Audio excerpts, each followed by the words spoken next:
On this episode of Value This with Dr. Lori, Carol and I are going to talk about Colonial Revival furniture. I'm going to teach you what to buy now to flip later for greatest return. That's what we always want to know. And also, maybe you can stand at an old desk, but stand at one. That's right.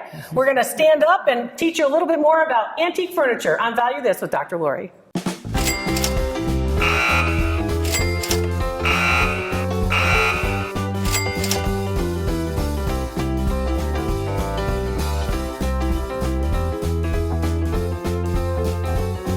Dr. Lori Verderame, art historian. Today, we're at Fonthill Castle, Doylestown, Pennsylvania. Right. Let's talk about some furniture. Furniture. This is what you called a blanket chest. I call it a blanket chest. Some people will call it a cedar chest, but cedar chests have to have cedar inside. Cedar repels bugs. It's wonderful, but this is a blanket chest. It was used for blankets at the end of the bed and mules. Do you have mules in your bedroom? No, but out in the barn. Very funny.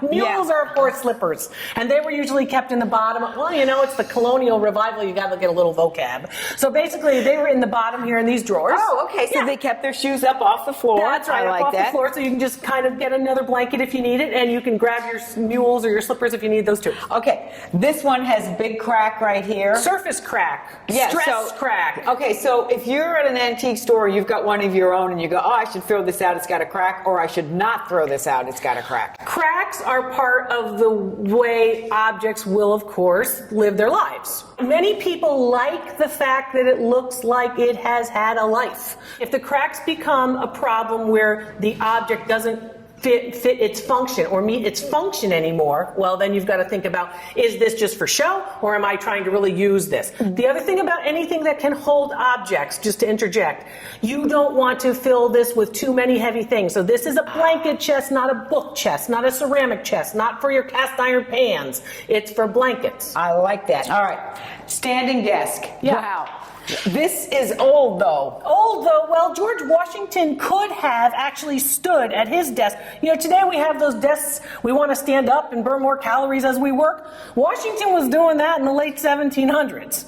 You know, this particular piece, when I appraise, for example, Thomas Jefferson's writing desk, this desk is very typical of the colonial period. All right, and that period is coming back. Yeah, we're seeing a revival of the interest in the colonial American period. We've had this revival of mid-century modern for a long time, really, but now we're going to see that revival of what we call the colonial revival. We had a colonial revival period in 1925-26 around the sesquicentennial, and now we're going to see it come back again in 2020 and 2025. You'll see it soon. Okay, so even if you like to sit at a desk, you find something like this at an antique store and you go, this could have some value. So these are the types of things that you might want to start collecting now if you say, I'm going to flip it. When do you flip it? The Colonial Revival is going to really see a big revival sometime around 2025 to 2026. How do I know? Because remember, as an appraiser, as an art historian, what I do is I look at the patterns and I see what people collect, how much they actually pay for pieces.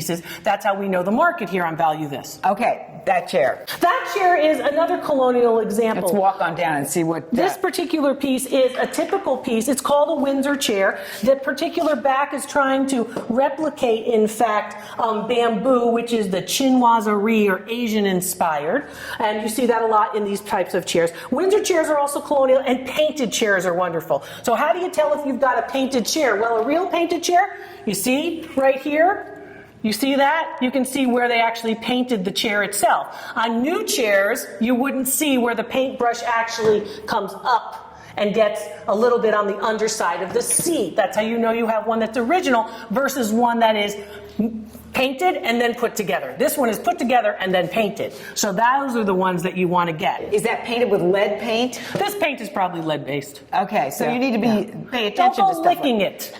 Don't lick the chair, Carol. Oh, even if you spill a cookie or something? That's usually what cookies, happens. Yeah. If it's chocolate, we're going after it. Forget about it. No, seriously. Okay. But that's what you want to think about. You want to think about these colonial pieces. Chairs like that would be worth what? Even if they're a little uneven. Even if they're actually people like that, you could go on the low end about $300, on the high end probably about $600. Okay, and even in 2025. Oh, then it's going to spike. So you could really make some money on those pieces. Know the patterns, understand when we're going to change our styles. Okay, and the years of the old objects would come from what years? 1750 to about 1810. Okay. The colonial period, when we're still a colony, which technically would be 1750 to about 1776. Okay. When, in 1775, when Washington actually crosses the Delaware. And even with IKEA and other things that the millennials seem to be putting their houses together with. Millennials are liking the mid-century modern, but a lot of millennials are saying, I want it to look like Grandma's house, and Grandma had these pieces from her mother. Okay, so millennials grow up and become unmillennials themselves like all the rest of us. Well, we all change our styles. Remember, there's lots of nice stuff out there. There sure is. Okay, well, thanks for letting us know what some of it is and when sometimes the best time is to flip it. I like that. And more information can be found on your website, which is drloriv.com. Check it out. Lots of stuff there. Thanks for watching, and we hope to see you soon.